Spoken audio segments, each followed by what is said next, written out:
Testament is in the original author's hand. Mark's Gospel, like all the rest, is but a copy of a copy. When we pick up a document in early writing, and of course it's a handwriting, a manuscripta, which in Latin means a handwritten document. Obviously, until the time of Gutenberg, everything was handwritten. So when we talk about a scribe, what does a scribe do? He makes a copy that people can read. But now let's think. What is the scribe doing besides copying manuscripts?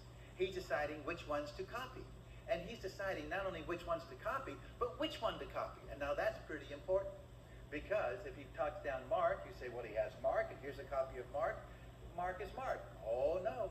Some early copies of Mark stop at 16:8. Other copies of Mark go to 16:20. But there are even more exciting things. When you begin reading, you'll find scribes have copied something and erased it. Then we look in the margin. Oh my gosh. Sometimes we find in the margin an idea that is in the bottom of the page, and eventually it comes into the text, and now it becomes part of Scripture.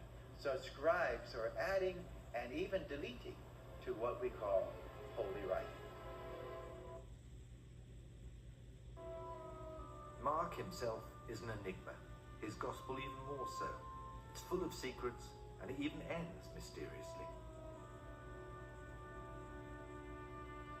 Mark, in this, the oldest Bible, is different from ours. It ends with the women fleeing from the empty tomb in fear. They tell no one what they had seen.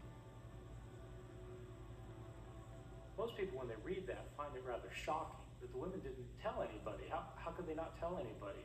Does this mean that Jesus didn't appear to the disciples? How could it end there? Well, modern readers aren't the only ones who are shocked by this ending. I think Mark meant it to be shocking. I think it meant to show that, in fact, to give kind of surprise endings, to make people sit up and take notice. But people have always been surprised by it, so much so that some scribes added an ending.